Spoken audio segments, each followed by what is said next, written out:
Praise the Lord. വെളിപാട് പുസ്തകത്തിൽ നിന്നുള്ള വായന, അധ്യായം 22, തിരുവചനങ്ങൾ 6 മുതൽ 11 വരെ. അവൻ എന്നോട് പറഞ്ഞു, ഈ വചനങ്ങൾ വിശ്വാസയോഗ്യവും സത്യവുമാണ്. ഉടനെ സംഭവിക്കാനിരിക്കുന്ന കാര്യങ്ങൾ തൻ്റെ ദാസർക്ക് കാണിച്ചു കൊടുക്കാനായി പ്രവാചകാത്മാക്കളുടെ ദൈവമായ കർത്താവ് തൻ്റെ ദൂതനെ അയച്ചിരിക്കുന്നു. ഇതാ, ഞാൻ വേഗം വരുന്നു. ഈ പുസ്തകത്തിലെ പ്രവചനങ്ങൾ കാക്കുന്നവൻ ഭാഗ്യവാൻ. യോഹന്നാനായി ഞാൻ ഇത് കേൾക്കുകയും കാണുകയും ചെയ്തു. ഇവ കേൾക്കുകയും കാണുകയും ചെയ്തപ്പോൾ ഇവ കാണിച്ചു തന്ന ദൂതനെ ആരാധിക്കാൻ ഞാൻ അവൻ്റെ കാൽക്കൽ വീണു. അപ്പോൾ അവൻ എന്നോട് പറഞ്ഞു, അരുത്. ഞാൻ നിൻ്റെയും നിൻ്റെ സഹോദരന്മാരായ പ്രവാചകന്മാരുടെയും ഈ ഗ്രന്ഥത്തിലെ വചനങ്ങൾ കാക്കുന്നവരുടെയും സഹദാസനാണ്. ദൈവത്തെ ആരാധിക്കുക. വീണ്ടും അവൻ എന്നോട് പറഞ്ഞു, ഈ ഗ്രന്ഥത്തിലെ പ്രവചനങ്ങൾ നീ മുദ്രിതമായി സൂക്ഷിക്കേണ്ട. എന്തെന്നാൽ സമയം അടുത്തിരിക്കുന്നു. അനീതി ചെയ്തിരുന്നവൻ ഇനിയും അനീതി ചെയ്തു കൊള്ളട്ടെ. പാപക്കറ പുരണ്ടവൻ ഇനിയും അങ്ങനെ തന്നെ കഴിഞ്ഞുകൊള്ളട്ടെ. നീതിമാൻ ഇനിയും നീതി പ്രവർത്തിക്കട്ടെ. വിശുദ്ധൻ ഇനിയും വിശുദ്ധീകരിക്കപ്പെടട്ടെ. ദൈവ വചനമാണ് നാം കേട്ടത്. Praise the Lord. സ്നേഹമുള്ളവരെ, വെളിപാട് പുസ്തകത്തിൻ്റെ വിശകലനത്തിലെ അവസാനത്തെ എപ്പിസോഡാണ് നമ്മളിന്ന് കാണുന്നത്. ദൈവം മനുഷ്യന് വേണ്ടി ഒരുക്കിയിരിക്കുന്ന ഈ പ്രപഞ്ചത്തിൻ്റെ നവീകരണത്തെ അഥവാ പുതിയ പ്രപഞ്ചത്തിൻ്റെ സൃഷ്ടിയെക്കുറിച്ച് നമ്മൾ കഴിഞ്ഞ തവണ കണ്ടു. ഒരു പുതിയ ആകാശവും ഒരു പുതിയ ഭൂമിയും ഞാൻ കണ്ടു. പഴയതെല്ലാം കടന്നുപോയി. എല്ലാം ദൈവം നവീകരിക്കുന്നു. അപ്പോൾ ദൈവത്തോടൊന്നിച്ചായിരിക്കാനുള്ള വിളി, അത് ഒരു യാഥാർത്ഥ്യമായി തീരുന്നതിൻ്റെ മനോഹരമായ ദൃശ്യം 21-ാം അധ്യായം 1 മുതൽ 22-ാമത്തെ അധ്യായം 5 വരെയുള്ള വാക്യങ്ങളിൽ വിശദീകരിച്ചത് നമ്മൾ കണ്ടു. ഇനി അവശേഷിക്കുന്നത് ഉപസംഹാരമാണ്. വെളിപാട് പുസ്തകത്തിൻ്റെ ഉപസംഹാരമായി പറയുന്ന അവസാനത്തെ 16 വാക്യങ്ങൾ. ഇത് അനേകം കാര്യങ്ങളിലൂടെ പറയുന്നുണ്ട്. പല പ്രമേയങ്ങളും ആരംഭത്തിലെടുത്തത് ഇവിടെ ഒരുമിച്ച് ചേർത്ത് അവസാനമായി പറയുന്നു. ഒരു ആരംഭത്തിലെ ആമുഖവും ഉപസംഹാരവും തമ്മിൽ പരസ്പരം ബന്ധപ്പെട്ടാണ് ഇരിക്കുന്നത്. അത് വാക്കുകളിലൂടെയും പ്രമേയങ്ങളിലൂടെയും ഒക്കെ എടുത്ത് ബന്ധപ്പെടുത്തുന്നുമുണ്ട്. നമ്മൾ ആരംഭത്തിൽ കണ്ടതായിരുന്നു. പുസ്തകത്തിൻ്റെ ഘടനയെക്കുറിച്ച് പറഞ്ഞ കാര്യങ്ങൾ പ്രത്യേകമായി എടുത്തു കാണിച്ചതാണ്. എങ്ങനെയാണ് ഈ ആമുഖവും ഉപസംഹാരവും പരസ്പരം ബന്ധപ്പെട്ടിരിക്കുന്നത് എന്ന് പറഞ്ഞ കാര്യങ്ങൾ ഒരിക്കൽ കൂടി ആവർത്തിച്ച് കൂടുതൽ തീക്ഷ്ണമായി തീവ്രമായി വിശ്വസ്തത പാലിക്കാനുള്ള ഒരു ആഹ്വാനത്തോടു കൂടിയാണ് ഈ പുസ്തകം അവസാനിക്കുന്നത്. വെളിപാട് പുസ്തകം എഴുതപ്പെട്ട സാഹചര്യം നമ്മൾ കണ്ടതാണ്. ഡൊമീഷ്യൻ ചക്രവർത്തിയുടെ ഭരണകാലത്തുണ്ടായ അതിരൂക്ഷമായ മതപീഡനത്തിൽ മനം തകരാതിരിക്കാൻ, മതപീഡനത്തെ ഭയന്ന് വിശ്വാസം നഷ്ടപ്പെടുത്താതിരിക്കാൻ, വിശ്വാസത്തിന് വേണ്ടി ജീവൻ ത്യജിക്കുന്നവർക്ക് എന്ത് സംഭവിക്കുമെന്ന് കാണിച്ചു കൊടുക്കാൻ വേണ്ടി ആണ് ഈ പുസ്തകം എഴുതപ്പെട്ടതെന്ന് നമ്മൾ പറഞ്ഞു. പക്ഷേ അത് ഡൊമീഷ്യൻ്റെ കാലത്തെ 1-ാം നൂറ്റാണ്ടിൻ്റെ അവസാനം മാത്രമല്ല, ഏത് നൂറ്റാണ്ടിൽ ജീവിക്കുന്നവർക്കും ഉള്ള ദൈവത്തിൻ്റെ വചനമാണ്. ദൈവത്തിൻ്റെ വചനം സനാതനമാണ്, ജീവൻ ഉള്ളതാണ്, ഊർജ്ജസ്വലമാണ്, എന്നും പ്രത്യാശ നൽകുന്നതാണ്. അത് ഇരുവായ്ത്തല വാള് പോലെ മൂർച്ചയുള്ളതാണ്. നമ്മുടെ സന്ധിബന്ധങ്ങളിലും മജ്ജയിലുമൊക്കെ തുളച്ചു കയറി നമ്മുടെ ചിന്തകളെ, വിചാരങ്ങളെ, വികാരങ്ങളെയൊക്കെ വ്യവച്ഛേദിക്കുകയും തിന്മയായതിനെ മുറിച്ചു മാറ്റുകയും നന്മയെ പ്രോത്സാഹിപ്പിക്കുകയും ചെയ്യുന്നതാണ് ദൈവത്തിൻ്റെ വചനം. ആ വചനം ഇവിടെ അതിൻ്റെ സർവ്വശക്തിയോടും കൂടി ഉപസംഹാരത്തിൽ എടുത്തു പറയുന്നുണ്ട്. ഞാൻ വേഗം വരുന്നു എന്ന് 3 തവണ ഇവിടെ ആവർത്തിക്കുന്നതായിട്ട് കാണും. 7-ാമത്തെ വാക്യത്തിൽ ഞാൻ വേഗം വരുന്നു. 12-ാമത്തെ വാക്യത്തിൽ വീണ്ടും പറയും ഞാൻ വേഗം വരുന്നു. അവസാനം 20-ാമത്തെ വാക്യത്തിൽ വീണ്ടും പറയും ഞാൻ വേഗം വരുന്നു. അപ്പോൾ ഏറ്റവും ഊന്നൽ കൊടുക്കുന്ന ഒന്ന് യേശുവിൻ്റെ മടങ്ങിവരവാണ്.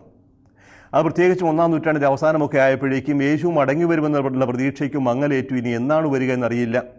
പ്രതീക്ഷിച്ചതിനേക്കാളും ദീർഘമായും രൂക്ഷമായും അതികഠിനമായും മതപീഡനം തുടരുന്നു. ഇനി എന്തെങ്കിലും തിരിച്ചു വരുമോ, വരികയില്ല എന്ന് പോലും വിചാരിച്ചവരുണ്ടാവും. അപ്പോൾ ഈ സാഹചര്യത്തിലാണ് പറയുന്നത് ഞാൻ വേഗം വരുന്നു. 2000 കൊല്ലം മുമ്പാണ് ഇത് പറഞ്ഞതെന്ന് ഓർക്കുക. ഞാൻ വേഗം വരുന്നു. അപ്പോൾ ഇനിയും സംഭവിച്ചിട്ടില്ലല്ലോ എന്ന് പറയുന്നവരുണ്ടാകാം. അപ്പോൾ എന്താണ് ഈ വേഗം വരുന്നതുകൊണ്ട് അർത്ഥമാക്കുന്നത്? ഈ ലോകത്തിൻ്റെ നവീകരണം, പൂർത്തീകരണം എന്നാണ് സംഭവിക്കുക?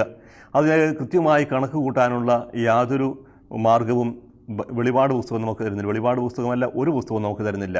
ചില സ്വകാര്യ വ്യക്തികൾക്കുണ്ടാകുന്ന വെളിപാടുകൾ വെച്ചുകൊണ്ട് ഡേറ്റ് ഫിക്സ് ചെയ്യുകയും ആ ഡേറ്റ് വീണ്ടും വീണ്ടും മാറ്റുകയും ഇപ്പോഴും പുതിയ ഡേറ്റുകളൊക്കെ നിശ്ചയിക്കുകയും ചെയ്യുന്നത് നമ്മൾ കണ്ടുകൊണ്ടിരിക്കുന്നു. അങ്ങനെയുള്ള മാന്ത്രിക വിദ്യകളൊന്നും ബൈബിൾ നമ്മളെ പഠിപ്പിക്കുന്നില്ല. എപ്പോഴാണ് സംഭവിക്കുന്നത്? എപ്പോൾ വേണമെങ്കിലും സംഭവിക്കാം. പക്ഷേ ഒന്ന് ഉണ്ട്, യേശുവിനെ നമ്മളെപ്പോൾ ഹൃദയത്തിൽ നാഥനും രക്ഷകനുമായി സ്വീകരിക്കുന്നുവോ അന്ന് അവൻ നമ്മുടെ ഉള്ളിലേക്ക് വരികയാണ്. യേശുവിനെ സ്വീകരിക്കാൻ തയ്യാറാവുന്ന സാഹചര്യത്തിൽ അന്ന് നമുക്ക് ഇന്നാണ്. ഇതാ വേഗം വരുന്നു നമ്മളെ തൻ്റെ ജനമായി സ്വീകരിക്കാൻ. ഇനി ലോകത്തിന് മുഴുവനും നവീകരണവും ശരീരങ്ങളുടെ പുനരുത്ഥാനവും അതെന്ന് സംഭവിക്കും ദൈവത്തിന് മാത്രമേ അറിയൂ. അപ്പോൾ അതിനെക്കുറിച്ച് കണക്ക് കൂട്ടി വ്യഗ്രതപ്പെടാതെ ഓരോ നിമിഷവും നമ്മളിലേക്ക് കടന്നു വരുന്ന യേശുവിനെ സ്വീകരിക്കാനായിട്ട് നമ്മൾ ഒരുങ്ങിയിരിക്കണം. അതാണ് വെളിപാട് പുസ്തകത്തിലൂടെ നമ്മളോട് പറയുന്നത്. നമുക്ക് ഈ വാക്യങ്ങളൊന്ന് തുടർന്ന് വായിക്കാം. അവൻ എന്നോട് പറഞ്ഞു, ഈ വചനങ്ങൾ വിശ്വാസയോഗ്യവും സത്യവുമാണ്. ഇവിടെ 3 പേര് പറയുന്നതായിട്ട് കാണും. ആരാണ് പറയുന്നത് കൃത്യമായിട്ട് മനസ്സിലാക്കാനായിട്ട് എളുപ്പമല്ല. ഒരിക്കൽ ദൂതനായിരിക്കും പറയുക, ഒരിക്കൽ ക്രിസ്തുവായിരിക്കും പറയുക, ഒരിക്കൽ എഴുതുന്ന യോഹന്നാനായിരിക്കും പറയുക. ഇവിടെ ദൂതൻ്റെ വചനമാണെന്ന് തോന്നുന്നു 6-ാം വാക്യം.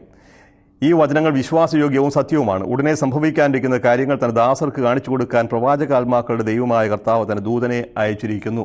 പ്രവാചക ആത്മാക്കളുടെ കർത്താവ് എന്ന് പറയുന്നത് പരിശുദ്ധാത്മാവിനെക്കുറിച്ചാണ്. നമ്മൾ പരിശുദ്ധാത്മാവിനെക്കുറിച്ച് പല രീതിയിൽ ഇവിടെ സംസാരിക്കുകയുണ്ടായി. ആത്മാക്കൾ തീനാളങ്ങളായി, തീപന്തങ്ങളായി കണ്ടു. ലോകമെമ്പാടും അയക്കപ്പെടുന്ന ദൈവത്തിൻ്റെ ദൃഷ്ടികളായി കണ്ടു. പരിശുദ്ധാത്മാവ് വെളിപാട് പുസ്തകം അവതരിപ്പിക്കുന്ന ഒരു ത്രിത്വ ദർശനമുണ്ട്. പിതാവ്, പുത്രൻ, പരിശുദ്ധാത്മാവ് എന്ന ത്രിയേക ദൈവത്തെക്കുറിച്ച് അതേ വാക്കുകളിലല്ല പറയുന്നതെന്ന് മാത്രം. പിതാവിനെ പിതാവ് എന്നല്ല പറയുക, സിംഹാസനസ്ഥൻ എന്നാണ്. സിംഹാസനസ്ഥനായ ദൈവം, ആ ദൈവത്തിനാണ് എല്ലാത്തിൻ്റെയും ഉറവിടം. അവിടെ നിന്നാണ് എല്ലാം പുറപ്പെടുന്നത്. അവനാണ് സൃഷ്ടാവ്, അവനാണ് എല്ലാറ്റിൻ്റെയും അധിപൻ, എല്ലാറ്റിൻ്റെയും ആദികാരണം. അവനിൽ നിന്ന് പുറപ്പെടുന്നതാണ് പരിശുദ്ധാത്മാവ്. ഇവിടെ പ്രവാചകന്മാരുടെ ആത്മാക്കളെന്ന് പറയും. പുത്രനെ മനുഷ്യപുത്രനായും യേശുക്രിസ്തുവായും അതുപോലെ തന്നെ ബലിയർപ്പിക്കപ്പെടുന്ന കുഞ്ഞാടായി ചിത്രീകരിക്കുന്നുണ്ട്. അപ്പോൾ പിതാവ്, പുത്രൻ, പരിശുദ്ധാത്മാവ് എന്ന ത്രിത്വത്തെക്കുറിച്ച് പറയാൻ സിംഹാസനസ്ഥൻ, പുത്രൻ അഥവാ കുഞ്ഞാട്, ആത്മാക്കളുടെ പൂർണ്ണത, സപ്താത്മാക്കൾ അല്ലെങ്കിൽ പ്രവാചകാത്മാക്കൾ എന്നൊക്കെയാണ് പറയുക. ഏതായാലും ഈ പരിശുദ്ധ ത്രിത്വത്തിൽ നിന്നാണ് രക്ഷ വരുന്നത്. അങ്ങോട്ടാണ് നമ്മളെല്ലാവരും നയിക്കപ്പെടുന്നത്, വിളിക്കപ്പെടുന്നത്. തൻ്റെ ദാസർക്ക് കാണിച്ചു കൊടുക്കാനായി പ്രവാചകാത്മാക്കളുടെ ദൈവമായ കർത്താവ് ദൂതനെ അയച്ചിരിക്കുന്നു. ആരംഭത്തിൽ പറഞ്ഞാണ് ദൂതനെ അയച്ചാണെല്ലാം. പിതാവ് യേശുക്രിസ്തു നൽകിയ വെളിപാട് ദൂതൻ വഴി അപ്പസ്തോലൻ നൽകിയെന്നും ആ അപ്പസ്തോലൻ വഴി നമുക്കെല്ലാവർക്കും ലഭിക്കുന്നു എന്ന് നമ്മൾ ആരംഭത്തിൽ കണ്ടതാണ്. ഇതാ ഞാൻ വേഗം വരുന്നു, ഇത് പറയുന്നത് യേശുക്രിസ്തുവാണ്. ഇതാ ഞാൻ വേഗം വരുന്നു, ഈ പുസ്തകത്തിലെ പ്രവചനങ്ങൾ കാക്കുന്നവൻ ഭാഗ്യവാൻ. വെളിപാട് പുസ്തകത്തിൽ സപ്തഭാഗ്യങ്ങൾ എന്ന് പറഞ്ഞ് നമ്മൾ കണ്ടു. 7 ഭാഗ്യങ്ങൾ. അതിൽ 6ാമത്തെ ഭാഗ്യം ആർക്കാണ് പറയുക? പുസ്തകത്തിലെ പ്രവചനങ്ങൾ കാക്കുന്നവൻ. വാക്കുകൾ, ഇത് പുസ്തകം എപ്രകാരമുള്ളതാണ്? പ്രവചന ഗ്രന്ഥമാണെന്ന് പറയും. അപ്പോൾ നമ്മൾ പുസ്തകത്തിൻ്റെ സാഹിത്യരൂപത്തെക്കുറിച്ച് ആരംഭത്തിൽ ചർച്ച ചെയ്തപ്പോൾ പറഞ്ഞു, പല രീതിയിലുള്ള സാഹിത്യരൂപങ്ങൾ ഇതിൽ ഉൾക്കൊള്ളുന്നുണ്ട്. ഇതൊരു വെളിപാട് സാഹിത്യമാണ്, ഇത് പ്രവചനമാണ്, ഇത് പ്രപഞ്ച നാടകമാണ്, ഇതൊരു ചാക്രിക ലേഖനമാണ് എന്നൊക്കെ പറയും. ഇവിടെ പ്രവചനങ്ങളായിട്ടാണ് അവതരിപ്പിക്കുക. ഇതെല്ലാം ഒരേ പുസ്തകത്തിൻ്റെ തന്നെ വിവിധ രൂപങ്ങൾ, വിവിധ സാഹിത്യരൂപങ്ങൾ. ഈ പുസ്തകത്തിലെ പ്രവചനങ്ങൾ കാക്കുന്നവൻ ഭാഗ്യവാൻ. കേട്ടതുകൊണ്ട് മാത്രമായില്ല, വായിക്കുകയും കേൾക്കുകയും ചെയ്താൽ പോരാ, അതനുസരിച്ച് ജീവിക്കണം. കർത്താവേ കർത്താവേ എന്നെ വിളിച്ച് അപേക്ഷിക്കുന്നവനല്ല, എൻ്റെ പിതാവിൻ്റെ ഹിതം നിർവഹിക്കുന്നവനാരോ അവനാണ് എൻ്റെ ദൈവരാജ്യത്തിൽ പ്രവേശിക്കുക എന്ന് പറയും. അവനാണ് എൻ്റെ സഹോദരനും സഹോദരിയും എന്ന് യേശു പറയും. അപ്പോൾ വചനം കേൾക്കുക മാത്രം ചെയ്യുന്ന ആത്മവഞ്ചകരായി തീരാതെ വചനം പ്രാവർത്തികമാക്കുന്നവരാകണം എന്ന് നമ്മളോട് യാക്കോബ് ശ്ലീഹായുടെ ലേഖനത്തിലൂടെയും ആവശ്യപ്പെടുന്നുണ്ട്. വചനം കാക്കുന്നവൻ ഭാഗ്യവാൻ. യോഹന്നാനായി ഞാൻ ഇത് കേൾക്കുകയും കാണുകയും ചെയ്തു. ഇവ കേൾക്കുകയും കാണുകയും ചെയ്തപ്പോൾ ഇവ കാണിച്ചു തന്ന ദൂതനെ ആരാധിക്കാൻ അവൻ്റെ കാൽക്കൽ ഞാൻ വീണു. ദൈവത്തെ അല്ലാതെ മറ്റാരെയും ആരാധിക്കാൻ പാടില്ല എന്ന് എടുത്തു പറയാൻ വേണ്ടിയിട്ടാണ് ഈ ഒരു വാക്യം. ദൈവദൂതന്മാരെ ആരാധിക്കുന്ന ഒരു പതിവ് 1-ാം നൂറ്റാണ്ടിലൊക്കെ നിലവിൽ വന്നിരുന്നു എന്നൊരു സൂചനയും ഇവിടെ കാണാം. ദൈവത്തെ മാത്രമേ ആരാധിക്കാവൂ, ദൈവത്തിൻ്റെ ദൂതന്മാരെ ആരാധിക്കാൻ പാടില്ല. ദൈവദൂതന്മാർ നമ്മളെപ്പോലെ തന്നെ ദൈവത്തിൻ്റെ സേവകരാണ്, നമുക്ക് വേണ്ടി ദൈവത്തിന് ശുശ്രൂഷ ചെയ്യുന്നവരാണ്. ഞാൻ നിൻ്റെയും നിൻ്റെ സഹോദരന്മാരായ പ്രവാചകന്മാരുടെയും ഈ ഗ്രന്ഥത്തിലെ പ്രവചനങ്ങൾ കാക്കുന്നവരുടെയും സഹദാസനാണ്. സഹദാസൻ നമ്മളെപ്പോലെ തന്നെ ദൈവത്തിൻ്റെ ദാസനാണ്. ദൂതന്മാർ ദൈവത്തെ ആരാധിക്കുക. വീണ്ടും അവൻ എന്നോട് പറഞ്ഞു, ഈ ഗ്രന്ഥത്തിലെ പ്രവചനങ്ങൾ നീ മുദ്രിതമായി സൂക്ഷിക്കേണ്ട. ദാനിയേലിൻ്റെ പുസ്തകം 8-ാം അധ്യായം 26-ാമത്തെ വാക്യത്തിൽ പറയും, അത് മുദ്രിതമായി സൂക്ഷിക്കണം, അത് അവസാന നാളത്തേക്ക് സൂക്ഷിച്ചു വെക്കാനുള്ളതാണ്. പക്ഷേ ദാനിയേലിനോട് വെളിപ്പെടുത്തരുത് എന്ന് പറഞ്ഞതിൻ്റെ മറുഭാഗം ഇവിടെ വെളിപ്പെടുകയാണ്. ദൈവം തൻ്റെ രക്ഷാകര രഹസ്യങ്ങൾ നമുക്ക് വെളിപ്പെടുത്തി തരുന്നു. ഈ ഗ്രന്ഥത്തിലെ പ്രവചനങ്ങൾ മുദ്രിതമായി സൂക്ഷിക്കേണ്ട എന്ന സമയം അടുത്തിരിക്കുന്നു. വെളിപാട് പുസ്തകത്തിൽ കാണുന്ന സമയം കർത്താവിൻ്റെ 2-ാം വരവാണ്. ഈ ലോകത്തിൻ്റെ അവസാനത്തെ സൂചിപ്പിക്കുന്നതാണ്. പുതുയുഗത്തിൻ്റെ പിറവിയാണ് സൂചിപ്പിക്കുക. അതേസമയം യോഹന്നാൻ്റെ പുസ്തകത്തിലെ സമയം യേശുവിൻ്റെ മരണവും ഉത്ഥാനവും വഴിയുള്ള മഹത്വീകരണമായിരുന്നു. അപ്പോൾ സമയം അടുത്തിരിക്കുന്നത് കൊണ്ട് എന്താണ് ചെയ്യേണ്ടത്? അനീതി ചെയ്തിരുന്നവൻ ഇനിയും അനീതി ചെയ്തു കൊള്ളട്ടെ. ഇങ്ങനെ ഒരു അനുവാദം കൊടുക്കുന്നതിൻ്റെ അർത്ഥം എന്താണെന്ന് സംശയിച്ചേക്കാം. അനീതി ചെയ്യാൻ ദൈവം തന്നെ അനുവദിക്കുകയാണോ? ഇത്രയും സമയം പറഞ്ഞത് ഈ പുസ്തകത്തിൽ മുഴുവനും നൽകിയിരുന്ന താക്കീതുകളൊന്നും മനസ്സിലാക്കാതെ സ്വീകരിക്കാൻ തയ്യാറാകാതെ ഇനിയും അനീതി പ്രവർത്തിക്കുകയാണെങ്കിൽ അങ്ങനെ തന്നെ തുടരട്ടെ. ദൈവം കൈവിടുന്നതിൻ്റെ ഒരു സൂചനയാണ്. മനസാക്ഷി മരവിച്ചു പോകുന്ന സാഹചര്യമാണ്. ചെയ്യുന്ന തെറ്റിൽ തന്നെ തുടരുക. എത്ര തവണ കേട്ടിട്ടും മനസ്സ് ചെയ്യാൻ തയ്യാറാകാത്ത വ്യക്തികൾക്ക് പിന്നീട് മനസാക്ഷിയുടെ സ്വരം പോലും കേൾക്കാൻ സാധിക്കാതെ വരും. അപ്പോൾ ദൈവത്താൽ പോലും കൈവിട്ടൊരു സാഹചര്യം ഉണ്ടാകാം. അതുണ്ടാകാതിരിക്കാൻ വേണ്ടിയിട്ടാണ് ഈ താക്കീത്. ഈ താക്കീതുകളൊന്നും സ്വീകരിക്കുന്നില്ലെങ്കിൽ ഇനി അവൻ തോന്നിയ പോലെ പോകട്ടെ. പക്ഷേ ഓർത്തിരിക്കണം, അങ്ങനെ പോകുന്നവൻ നിത്യനാശത്തിലേക്കായിരിക്കും പോവുക എന്ന കാര്യം. അനീതി ചെയ്തിരുന്നവൻ ഇനിയും അനീതി ചെയ്തു കൊള്ളട്ടെ, പാപക്കർ പുരണ്ടവൻ ഇനിയും അങ്ങനെ തന്നെ കഴിഞ്ഞുകൊള്ളട്ടെ. എന്നാൽ നീതിമാൻ ഇനിയും നീതി പ്രവർത്തിക്കട്ടെ, വിശുദ്ധർ ഇനിയും വിശുദ്ധീകരിക്കപ്പെടട്ടെ. താക്കീതുകൾ കിട്ടി വിശുദ്ധിയിൽ വളരാൻ, ദൈവത്തോട് വിശ്വസ്ത പാലിക്കാനുള്ള ആഹ്വാനമാണ് ഈ വാക്യത്തിലൂടെ നമുക്ക് കിട്ടുന്നത്. വീണ്ടും ആവർത്തിക്കുന്നു, ഇതാ ഞാൻ വേഗം വരുന്നു, എൻ്റെ സമ്മാനവും ഞാൻ കൊണ്ടുവരുന്നുണ്ട്. ഓരോരുത്തർക്കും സ്വന്തം പ്രവൃത്തിക്കനുസൃതം പ്രതിഫലം നൽകാനാണ് ഞാൻ വരുന്നത്. അനേകം തവണ ആവർത്തിച്ച് കണ്ടതാണ്. 2:23, 14:13, 20:13 നമ്മൾ കണ്ടതാണ്. വീണ്ടും വീണ്ടും ആവർത്തിച്ച് വരുന്നു. ഓരോരുത്തർക്കും അവരവരുടെ പ്രവൃത്തിക്കനുസരിച്ചായിരിക്കും ഫലം നൽകുക, പ്രതിഫലം നൽകുന്നത്. നല്ല ആഗ്രഹങ്ങളുണ്ടായതുകൊണ്ട് മാത്രമായില്ല, വചനം കേട്ടതുകൊണ്ടോ പ്രസംഗിച്ചതുകൊണ്ടോ വചനം വായിച്ചതുകൊണ്ടോ ആയില്ല. വചനം അനുസരിച്ച് ജീവിക്കണം. ഓരോരുത്തരും വിധിക്കപ്പെടുന്നത് അവരവരുടെ പ്രവൃത്തികൾക്കനുസൃതമാണ്. അപ്പോൾ വിശ്വാസവും പ്രവൃത്തിയും തമ്മിലുള്ള ഒരു അന്തരത്തെക്കുറിച്ച്, ഒരു വൈരുദ്ധ്യത്തെക്കുറിച്ചൊക്കെ പല ലേഖനങ്ങളും നമ്മൾ വായിക്കും. പൗലോസിൻ്റെ ലേഖനങ്ങളിലും യാക്കോബിൻ്റെ ലേഖനത്തിലുമൊക്കെ. വിശ്വാസമില്ലാത്ത പ്രവൃത്തി ദൈവത്തിൽ നിന്ന് വരുന്നതായിരിക്കില്ല. പ്രവൃത്തിയില്ലാത്ത വിശ്വാസം നിർജ്ജീവമാണ്. അപ്പോൾ വിശ്വാസത്താൽ പ്രചോദിതമായ പ്രവൃത്തിയാണ്, പ്രവൃത്തിയിലൂടെ പ്രകടമാകുന്ന വിശ്വാസമാണ് നമ്മെ രക്ഷയിലേക്ക് നയിക്കുന്നത്. അതുകൊണ്ടാണ് ഓരോരുത്തർക്കും സ്വന്തം പ്രവൃത്തിക്കനുസൃതം പ്രതിഫലം നൽകും എന്ന് പറയുക. ഞാൻ ആൽഫയും ഒമേഗയുമാണ്. 6 വിശേഷണങ്ങളാണ് ഇവിടെ യേശുവിന് കൊടുക്കുന്നത്. പിതാവിനെക്കുറിച്ച് പറഞ്ഞ അതേ വാക്കുകൾ തന്നെ, ആൽഫയും ഒമേഗയും, ഒന്നാമനും ഒടുവിലത്തവനും, ആദിയും അന്തവും. പിതാവായ ദൈവം, സിംഹാസനസ്ഥനായ ദൈവം തന്നെക്കുറിച്ച് പറഞ്ഞ അതേ കാര്യങ്ങൾ യേശുവിനെക്കുറിച്ചും ഇവിടെ പറയുന്നു. അങ്ങനെ യേശുവിൻ്റെ ദൈവത്വം ഇവിടെ ഏറ്റുപറയുകയാണ്. ആൽഫയും ഒമേഗയും അക്ഷരമാലയിലെ, ഗ്രീക്ക് അക്ഷരമാലയിലെ ആദ്യത്തെയും അവസാനത്തെയും അക്ഷരങ്ങളാണ് ആൽഫയും ഒമേഗയും. ഒന്നാമത്തവനും ഒടുവിലത്തവനും, ആദിയും അന്തവും. എല്ലാറ്റിൻ്റെയും ഉറവിടം, എല്ലാം എവിടെ നിന്ന് ആരംഭിക്കുന്നു, എല്ലാം എങ്ങോട്ട് നയിക്കുന്നു, അന്ത്യം ലക്ഷ്യമാണ്. അപ്പോൾ എല്ലാറ്റിൻ്റെയും ഉറവിടവും എല്ലാത്തിൻ്റെയും ലക്ഷ്യവും യേശു തന്നെ. ഒന്നും അവനെ കൂടാതെ ഉണ്ടായിട്ടില്ല, എല്ലാം അവൻ മൂലമുണ്ടായി. ഇങ്ങനെ യേശുവിനെ ദൈവത്തിൻ്റെ ദൈവത്വം ഏറ്റുപറയുന്ന, ഏറ്റവും വ്യക്തമായ രീതിയിൽ ഏറ്റുപറയുന്ന ഒരു പുസ്തകമാണ് വെളിപാട് പുസ്തകം. ജീവൻ്റെ വൃക്ഷത്തിന്മേൽ അവകാശം ലഭിക്കാനും കവാടങ്ങളിലൂടെ നഗരത്തിലേക്ക് പ്രവേശിക്കാനും തങ്ങളുടെ അങ്കികൾ കഴുകി ശുദ്ധിയാക്കുന്നവർ ഭാഗ്യവാന്മാർ. ഇതാണ് അവസാനത്തെ 7ാമത്തെ ഭാഗ്യം. തങ്ങളുടെ അങ്കികൾ കഴുകി ശുദ്ധമാക്കുക. എവിടെയാണ് വസ്ത്രം കഴുകേണ്ടത്? മറ്റൊരിടത്തുമല്ല, യേശു ക്രിസ്തുവിൻ്റെ രക്തത്തിലാണ്. യേശുവിൻ്റെ രക്തത്തിൽ തങ്ങളുടെ വസ്ത്രങ്ങൾ കഴുകി വെടിപ്പാക്കിയവരാണ് യേശുവിനോട് ചേർന്ന് നിൽക്കുന്ന 144,000 പേർ, അഥവാ രക്ഷിക്കപ്പെട്ടവർ. അപ്പോൾ യേശുവിൻ്റെ രക്തത്തിൽ എങ്ങനെയാണ് അങ്കികൾ കഴുകുക? യേശുവിനെ രക്ഷകനായി സ്വീകരിക്കുക, യേശുവിനിലൂടെ വിശ്വാസം ഏറ്റുപറഞ്ഞ് മാമോദിസ സ്വീകരിക്കുക, യേശു നൽകിയെന്ന രക്ഷയുടെ കൂദാശകൾ സ്വീകരിക്കുക, യേശുവിൻ്റെ രക്തത്താൽ കഴുകി ശുദ്ധീകരിക്കപ്പെടുകയാണ്. അപ്പോൾ യേശുവിൻ്റെ വാക്കനുസരിച്ച് പ്രവർത്തിക്കാനും ജീവിക്കാനുമുള്ള ആഹ്വാനം കൂടി ഇവിടെ കിട്ടുന്നു. തങ്ങളുടെ അങ്കികൾ കഴുകി ശുദ്ധിയാക്കുന്നവർ ഭാഗ്യവാന്മാർ. നായ്ക്കളും മന്ത്രവാദികളും വ്യഭിചാരികളും കൊലപാതകികളും വിഗ്രഹാരാധകരും അസത്യത്തെ സ്നേഹിക്കുകയും അത് പ്രവർത്തിക്കുകയും ചെയ്യുന്ന സകലരും പുറത്ത്. ഈ ദൈവരാജ്യത്തിൽ പ്രവേശനമില്ലാത്തവരെക്കുറിച്ച് 21-ാമത്തെ അധ്യായം 8-ാമത്തെ വാക്യത്തിൽ കണ്ടു. അതുതന്നെ ഇവിടെ വീണ്ടും ആവർത്തിക്കുകയാണ്.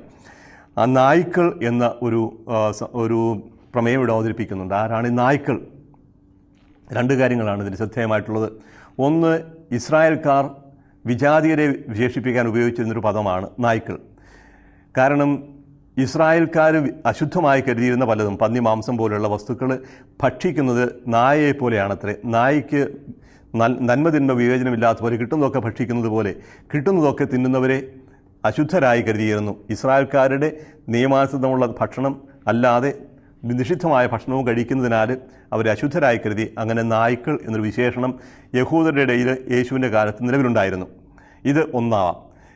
അപ്പോൾ അശുദ്ധ വിവേചനം കൂടാതെ എല്ലാം ഭക്ഷിക്കുന്നവർ, വിശുദ്ധിയുടെ നിയമങ്ങൾ പാലിക്കാത്തവർ. 2ാമത്തേത് മറ്റൊരു പ്രമേയമാണ്. നായ്ക്കൾ എന്ന് പറയുമ്പോൾ പുരുഷവേശ്യകൾ എന്നൊരു സൂചനയുണ്ട്. പല ക്ഷേത്രങ്ങളിലും ദേവാലയങ്ങളിലും വിഗ്രഹാരാധനയോടൊപ്പം ആഘോഷങ്ങളോടൊപ്പം വേശ്യാവൃത്തി നടമാടിയിരുന്നു. ദൈവത്തെ പ്രസാദിപ്പിക്കാനുള്ള ഒരു വിശുദ്ധ വേശ്യാവൃത്തി അഥവാ കൾട്ടിക് പ്രോസ്റ്റിറ്റ്യൂഷൻ എന്നതിനെ വിശേഷിപ്പിക്കാറുണ്ടായിരുന്നു. അവിടെ സ്ത്രീകൾ മാത്രമല്ല പുരുഷന്മാരും ഇപ്രകാരമുള്ള വേശ്യാവൃത്തിയിൽ ഏർപ്പെട്ടിരുന്നു. ഇപ്രകാരമുള്ള പുരുഷ വേശ്യകളെ സൂചിപ്പിക്കാൻ നായയുടെ വിഹിതം എന്നൊക്കെ പറയും. നായയുടെ ഓഹരി അഥവാ ശമ്പളം ദേവാലയത്തിൻ്റെ ഭണ്ഡാരത്തിൽ നിക്ഷേപിക്കരുത് എന്ന് നമ്മൾ നിയമാവർത്തന പുസ്തകത്തിൽ കാണും. അപ്പോൾ നായ്ക്കൾ എന്ന് പറയുന്നത് കൊണ്ട് വിശുദ്ധി പാലിക്കാത്തവർ, തോന്നിയ പോലെ ജീവിക്കുന്നവർ, അശുദ്ധമായ ജീവിതം നയിക്കുന്നവർ എന്നേ അർത്ഥമാവുന്നുള്ളൂ. അത് യഹൂദരും വിജാതിയും തമ്മിലുള്ള വ്യത്യാസത്തെ കാണിക്കാൻ വേണ്ടിയല്ല, ദൈവത്തിന് സ്വീകാര്യമല്ലാത്ത അശുദ്ധമായ പ്രവൃത്തികൾ ഏർപ്പെടുന്നവരെയാണ് പൊതുവെ നായ എന്ന് വിശേഷിപ്പിക്കുന്നത്. മന്ത്രവാദികൾ സാത്താൻ്റെ സഹായത്തോടു കൂടി കാര്യങ്ങൾ നേടാൻ ശ്രമിക്കുന്നവരാണ്. വ്യഭിചാരികൾ വിവാഹ വിശ്വസ്തത പുലർത്താത്ത ലൈംഗിക ബന്ധങ്ങളിൽ ഏർപ്പെടുന്നവരാണ്.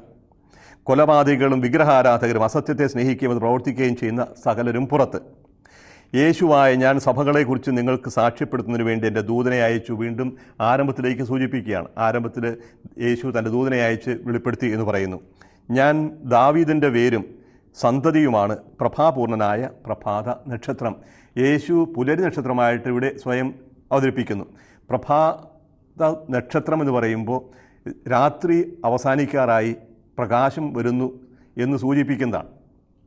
മനുഷ്യൻ പാപത്തിൻ്റെയും ദുഃഖത്തിൻ്റെയും മരണത്തിൻ്റെയും ഒക്കെ അന്ധകാരത്തിൽ കഴിയുമ്പോൾ ആ അന്ധകാരത്തിൽ നിന്ന് പ്രകാശത്തിലേക്ക് നയിക്കുന്നവനാണ് പ്രഭാത നക്ഷത്രം. പ്രഭാതം വരുന്നു എന്ന് സൂചിപ്പിക്കുന്നു. പുലരി നക്ഷത്രമായി ദാവീദിൻ്റെ വേരും സന്തതിയും അത് പ്രവചനങ്ങളിലേക്ക് ശ്രദ്ധ തിരിക്കുന്നതാണ്. സാമുവേലിൻ്റെ 2-ാം പുസ്തകം 7-ാമത്തെ അധ്യായത്തിലേക്ക്, അല്ലെങ്കിൽ ഏശയ്യായുടെ പുസ്തകം 11-ാമത്തെ അധ്യായത്തിലേക്കൊക്കെ ശ്രദ്ധ തിരിക്കുന്നതാണ് ദാവീദിൻ്റെ പേരും സന്തതിയും എന്ന സൂചന. രക്ഷാചരിത്രത്തിലേക്ക് വിരൽ ചൂണ്ടുന്നു. ഇസ്രായേൽ ജനത്തെ തിരഞ്ഞെടുത്ത് നയിച്ചത് ഈ രക്ഷാചരിത്രത്തിൻ്റെ പൂർത്തീകരണത്തിന് വേണ്ടിയാണ്. യേശുവാണ് അതിൻ്റെ പൂർത്തീകരണം. ഇനി ആഹ്വാനമാണ്. ആത്മാവും മണവാട്ടിയും പറയുന്നു. പരിശുദ്ധാത്മാവാണ്, അതുപോലെ യേശുവിൻ്റെ സഭയാണ് വരിക എന്ന് പറയുക. യേശുവിനോടാണ് വരുന്നത്. വരാൻ, സഭയെ വധുവായി സ്വീകരിക്കാൻ, എല്ലാം പൂർത്തിയാക്കാൻ, പുതിയ ആകാശം പുതിയ ഭൂമിയും ഇവിടെ കൊണ്ടുവരാൻ വരിക. കേൾക്കുന്നവൻ പറയട്ടെ വരിക. ആസ. ദാഹിക്കുന്നവൻ വരട്ടെ. അത് ദൈവജനത്തോടാണ്. ദാഹിക്കുന്നവൻ വരട്ടെ. ഏശയ്യായുടെ പുസ്തകം 55-ാം അധ്യായം 1-ാമത്തെ വാക്യം. ദാഹാർത്തരെ ജലാശയത്തിലേക്ക് വന്നു വാങ്ങി ഭക്ഷിക്കുവിൻ, കുടിക്കുവിൻ, സൗജന്യമായി പാലം ചെയ്യുവിൻ. യോഹന്നാൻ എഴുതിയ സുവിശേഷം 7-ാമത്തെ അധ്യായം 37-39 വാക്യങ്ങളിൽ വീണ്ടും നമ്മൾ ആവർത്തിച്ച് പറഞ്ഞൊരു ടെക്സ്റ്റാണ്. വിശ്വസിക്കുന്നവൻ്റെ ഹൃദയത്തിൽ നിന്ന് ജീവജലത്തിൻ്റെ അരുവികൾ ഒഴുകും. ദാഹിക്കുന്നുവെന്ന് കുടിക്കട്ടെ. അപ്പോൾ ദാഹിക്കുന്നവർ ജലാശയത്തിലേക്ക് വരട്ടെ. ജലാശയം മറ്റൊന്നുമല്ല, പരിശുദ്ധാത്മാ തന്നെയാണ്. അപ്പോൾ ദൈവം തന്നെ നമുക്ക് ആഹാരമായി തീരുന്നു. ദൈവം തന്നെ നമുക്ക് പാനീയമായി മാറുന്നു. ദൈവം തന്നെ നമുക്ക് വാസസ്ഥലമായി മാറുന്നു. ആഗ്രഹമുള്ളവൻ ജീവൻ്റെ ജലം സൗജന്യമായി സ്വീകരിക്കട്ടെ. ഇതിന് വില കൊടുക്കേണ്ടതില്ല, വില കൊടുത്ത് വാങ്ങാൻ കഴിയുന്നതുമല്ല. അപ്പോൾ ദൈവമാണ് നമ്മളെ ഈ നിത്യതയിലേക്ക്, ജീവനിലേക്ക് നയിക്കുന്നത്. അവസാനം ഒരു താക്കീതും ഒരു വാഗ്ദാനവും. ഈ പുസ്തകത്തിലെ പ്രവചനങ്ങൾ ശ്രവിക്കുന്ന എല്ലാവരോടും ഞാൻ സാക്ഷ്യപ്പെടുന്നു. ഇത് പ്രവചനമാണ്. പ്രവചനം വരാനിരിക്കുന്ന കാര്യങ്ങളെക്കുറിച്ചുള്ള സൂചനയുണ്ട്. അതോടൊപ്പം ദൈവത്തിൻ്റെ വചനവുമാണ്. ദൈവത്തിൻ്റെ വചനത്തോട് സാക്ഷ്യപ്പെടുത്തുന്നു. ആരെങ്കിലും ഈ വചനത്തോട് എന്തെങ്കിലും കൂട്ടിച്ചേർത്താൽ ഈ പുസ്തകത്തിൽ വിവരിക്കപ്പെട്ടിരിക്കുന്ന മഹാമാരികൾ ദൈവം അവൻ്റെ മേൽ അയക്കും. ഈ പുസ്തകത്തിൽ വെളിപാട് പുസ്തകമാണ്. ഇത് ബൈബിളിനെ മൊത്തം സംബന്ധിക്കുന്നതാണെന്ന് ഓർക്കുക. ബൈബിളിൻ്റെ അവസാനത്തെ 73-ാമത്തെ പുസ്തകമാണ് വെളിപാട് പുസ്തകം. ഈ വെളിപാട് പുസ്തകത്തിൻ്റെ സമാപനത്തിൽ എടുത്തു പറയുന്ന കാര്യങ്ങൾ ബൈബിളിനെ കുറിച്ച് മൊത്തം ബാധകമാണ്. ബൈബിളിനോട് എന്തെങ്കിലും കൂട്ടിച്ചേർത്താൽ ഈ പുസ്തകത്തിൽ വിവരിക്കപ്പെട്ടിരിക്കുന്ന മഹാമാരികൾ ദൈവം അവൻ്റെ മേൽ അയക്കും. ഈ പുസ്തകത്തിലെ പ്രവചനങ്ങൾ ആരെങ്കിലും എന്തെങ്കിലും എടുത്തു കളഞ്ഞാൽ ഈ പുസ്തകത്തിൽ വിവരിക്കപ്പെട്ടിരിക്കുന്ന വിശുദ്ധ നഗരത്തിലും ജീവൻ്റെ വൃക്ഷത്തിലുമുള്ള അവൻ്റെ പങ്ക് ദൈവം എടുത്തുകളയും. അപ്പോൾ നിത്യജീവൻ ലഭിക്കണമെന്നുണ്ടെങ്കിൽ ദൈവത്തിൻ്റെ വചനം പൂർണ്ണമായും അനുസരിക്കണം. ഇതിൽ നിന്ന് വള്ളിയോ പുള്ളിയോ എടുത്തു മാറ്റാൻ പാടില്ല. ഇഷ്ടം പോലെ വ്യാഖ്യാനിക്കാൻ, ദുർവ്യാഖ്യാനിക്കാനുള്ള അവകാശമില്ല. ദൈവത്തിൻ്റെ വചനം അത് ആധികാരികമായി വ്യാഖ്യാനിക്കാനുള്ള അത് ദൈവത്തിൻ്റെ സഭയ്ക്കാണ്. ദൈവത്തിൻ്റെ സഭ ആധികാരികമായി പഠിപ്പിക്കുന്നതാണ് അതിൻ്റെ വിശദീകരണവും വ്യാഖ്യാനവും. അപ്പോൾ തോന്നിയതുപോലെ വ്യാഖ്യാനിക്കുകയോ വെട്ടിക്കുറയ്ക്കുകയോ കൂട്ടിച്ചേർക്കുകയോ ചെയ്യാനുള്ള അവകാശം ആർക്കുമില്ല. ബൈബിളിലെ 73 പുസ്തകങ്ങളിൽ നിന്ന് കുറേ പുസ്തകങ്ങൾ മാറ്റിവെച്ചിട്ട് ഇത് ബൈബിളല്ല എന്ന് പറയാനുള്ള അവകാശവും ആർക്കും ഇല്ല. കൂട്ടിച്ചേർക്കുന്നവന് ശിക്ഷയായിരിക്കും കൂട്ടിച്ചേർക്കപ്പെടുക, വിട്ടുകളയുന്നവന് രക്ഷയായിരിക്കും നഷ്ടപ്പെടുക. ഇങ്ങനെ ഒരു വലിയ താക്കീത് കൊടുത്തതിന് ശേഷം 20-ാമത്തെ വാക്യപ്രകാരം പറയുന്നു, സാക്ഷ്യപ്പെടുത്തുന്നവൻ പറയുന്നു, അതേ ഞാൻ വേഗം വരുന്നു. സാക്ഷ്യപ്പെടുത്തുന്നത് മറ്റാരുമല്ല, യേശു ക്രിസ്തുവാണ്. ഞാൻ വേഗം വരുന്നു. ഓരോ വ്യക്തിയെയും സ്വീകരിക്കാൻ, സഭയെ തൻ്റെ വധുവായി സ്വീകരിക്കാൻ, ദൈവരാജ്യം ഇവിടെ യാഥാർത്ഥ്യമാക്കാൻ വേഗം വരുന്നു. ആമേൻ. കർത്താവായ യേശുവേ വരണമേ, മാറാനാത്ത എന്നൊരു ഉദ്ഘോഷണമുണ്ട്. ഹല്ലേലൂയ്യ, ദൈവത്തെ സ്തുതിക്കുവിൻ. ഹോഷയാന, ഹോസാന, കർത്താവ് രക്ഷിക്കണേ എന്ന് പറഞ്ഞതുപോലെ ആദിമസഭയിൽ നിരന്തരമായിട്ട് ഉരുവിട്ടുകൊണ്ടിരുന്ന വലിയൊരു പ്രാർത്ഥനയാണ് മാറാനാത്ത. കർത്താവേ വരണമേ, കം ലോർഡ് ജീസസ്. കർത്താവ് വരണമേ, ഇപ്പോൾ എൻ്റെ ജീവിതത്തിലേക്ക് വരണമേ, എൻ്റെ സമൂഹത്തിലേക്ക് വരണമേ, സഭയിലേക്ക് വരണമേ, ഈ ലോകത്തിലേക്ക് വരണമേ. ഇതാണ് അവസാനത്തെ പ്രാർത്ഥന. ബൈബിൾ മുഴുവനും കൂടി നമ്മൾ വായിച്ചു കഴിയുമ്പോൾ അവസാനം നമ്മൾ വിശേഷിക്കുന്നത് കർത്താവേ വരണമേ എന്നീ പ്രാർത്ഥനയാണ്. അവസാനം ഒരു ആശംസയോടുകൂടി പുസ്തകം സമാപിക്കുന്നു. കർത്താവായ യേശുവിൻ്റെ കൃപ എല്ലാവരോടും കൂടി ഉണ്ടായിരിക്കട്ടെ. കർത്താവായ യേശു അവൻ ദൈവമാണ്, ദൈവപുത്രനാണ്, രക്ഷകനാണ്. അവൻ്റെ കൃപയാണ് നമ്മളെ രക്ഷയിലേക്ക് നയിക്കുക. അവൻ്റെ കൃപയാണ് നമുക്ക് ജീവൻ നൽകുന്നത്. ഇങ്ങനെ പുസ്തകം അവസാനിക്കുന്നത് ഒരു ആശംസയോടുകൂടിയാണ്. ഇതൊരു വ്യർത്ഥമായ വാക്കല്ല, വ്യർത്ഥമായ ആശംസയല്ല, ദൈവത്തിൻ്റെ വചനമാണ്. കർത്താവിൻ്റെ കൃപ നിങ്ങളോടുകൂടി ഉണ്ടായിരിക്കട്ടെ എന്ന് പറഞ്ഞാൽ ഉണ്ടായിരിക്കും എന്നുള്ളത് ഉറപ്പാണ്. ഈ പുസ്തകം സമാപിക്കുമ്പോൾ 2-3 കാര്യങ്ങൾ നമ്മൾ ഉണ്ട് നല്ലതാണ്. വളരെയധികം മനസ്സിലാക്കാൻ ബുദ്ധിമുട്ടുള്ള ഒരു പുസ്തകമാണ് നമ്മൾ ആരംഭത്തിലേ കണ്ടു. ഇപ്പോഴും എല്ലാറ്റിൻ്റെയും അർത്ഥം പൂർണ്ണമായി ഗ്രഹിച്ചു എന്ന് ഞാനോട് അവകാശപ്പെടുന്നുമില്ല. എന്നാലും പ്രധാനപ്പെട്ട കാര്യങ്ങൾ പലതും നമുക്ക് മനസ്സിലാക്കാൻ സാധിക്കും. ദൈവത്തെക്കുറിച്ചൊരു ചിത്രമാണ് ഏറ്റവും പ്രധാനപ്പെട്ടത്. വെളിപാട് പുസ്തകത്തിൽ ദൈവം ത്രിയേക ദൈവമാണ്. പിതാവും പുത്രനും പരിശുദ്ധാത്മാവും സൂചിപ്പിക്കുകയുണ്ടായി. പിതാവായ ദൈവത്തെ സിംഹാസനസ്ഥനായ ദൈവം എന്നാണ് വിശേഷിപ്പിക്കുക. രാജാവായ ദൈവം എല്ലാറ്റിനെയും സ്രഷ്ടാവാണ്. ആ ദൈവത്തെയാണ് എല്ലാവരും ആരാധിക്കുന്ന, ദൈവത്തെയാണ് എല്ലാവരും ആരാധിക്കേണ്ടത്. സൃഷ്ടപ്രപഞ്ചം മുഴുവനും ഈ ദൈവത്തിൻ്റെ തന്നെ സൃഷ്ടിയാണ്. ദൈവമാണ് ഇതിൻ്റെ മേൽ ഭരണം നടത്തുന്നത്, സിംഹാസനസ്ഥനായ ദൈവം. ഈ ദൈവത്തെ പിതാവെന്നല്ല, സിംഹാസനസ്ഥനായ ദൈവം, എല്ലാറ്റിൻ്റെയും ഉറവിടം, ആദിയും അന്തവും ആൽഫവും ഒമേഗയും എന്നൊക്കെയാണ് വിശേഷിപ്പിക്കുക. പരിശുദ്ധ ത്രിത്വത്തിൽ 2-ാമത്തെ ആളായ പുത്രൻ തമ്പുരാനെ നമ്മൾ പുത്രൻ എന്ന് വിശേഷിപ്പിക്കും. ദൈവത്തിൻ്റെ പുത്രൻ എന്ന് പറയും, മനുഷ്യപുത്രൻ എന്ന് പറയും. അതോടൊപ്പം കുഞ്ഞാട് എന്ന് വിശേഷിപ്പിക്കുന്നുണ്ട്. അനേകം ചിത്രങ്ങളിലൂടെ യേശു ക്രിസ്തുവിനെ ഇവിടെ വെളിപാട് ഗ്രന്ഥകാരൻ അവതരിപ്പിക്കുന്നുണ്ട്. സഭയെ കൈകളിൽ വഹിക്കുന്ന, സഭയുടെ മധ്യത്തിൽ നടക്കുന്ന മനുഷ്യപുത്രനാണ്. സൂര്യനെ പോലെ മുഖം പ്രശോഭിക്കുന്നവൻ, വചനമാകുന്ന വാളുകൊണ്ട് പോരാടുന്നവൻ, അവൻ യുദ്ധം ജയിക്കുന്ന, വെള്ളക്കുതിരപ്പുറത്ത് സഞ്ചരിക്കുന്ന, എല്ലാ തിന്മകളെയും എല്ലാ ദൈവ ശത്രുക്കളെയും ഉന്മൂലനം ചെയ്യുന്ന യോദ്ധാവാണ് യേശു ക്രിസ്തു. അവൻ ശക്തനാണ്, അതേസമയം സ്വയം ബലിയായി അർപ്പിക്കപ്പെട്ടവനുമാണ്. കുഞ്ഞാട് എന്ന രീതിയിൽ, ബലിയർപ്പിക്കപ്പെട്ട കുഞ്ഞാട് എന്ന രീതിയിൽ യേശു രക്ഷകനാണ്. അവൻ്റെ രക്തത്തിലൂടെയാണ് നമുക്ക് രക്ഷ കിട്ടുക. അപ്പോൾ പിതാവായ ദൈവം, സ്രഷ്ടാവായ ദൈവം, പുത്രനായ ദൈവം, കുഞ്ഞാട് തൻ്റെ രക്തത്തിലൂടെ നമുക്ക് പാപത്തിൽ നിന്ന് മോചനവും രക്ഷയും നൽകുന്നവൻ. അവൻ്റെ രക്തത്തിലാണ് നമ്മൾ വസ്ത്രം കഴുകി വെടിപ്പാക്കുക. അവൻ തൻ്റെ രക്ഷിക്കപ്പെട്ടവരോടുകൂടി എന്നേക്കും ഉണ്ടായിരിക്കും. പുതിയ നിയമത്തിൽ ഇത്രയും വ്യക്തമായി യേശുവിൻ്റെ ദൈവത്വത്തെ ഊന്നി പറയുന്ന മറ്റൊരു ഗ്രന്ഥമില്ല എന്ന് നമ്മൾ കണ്ടു.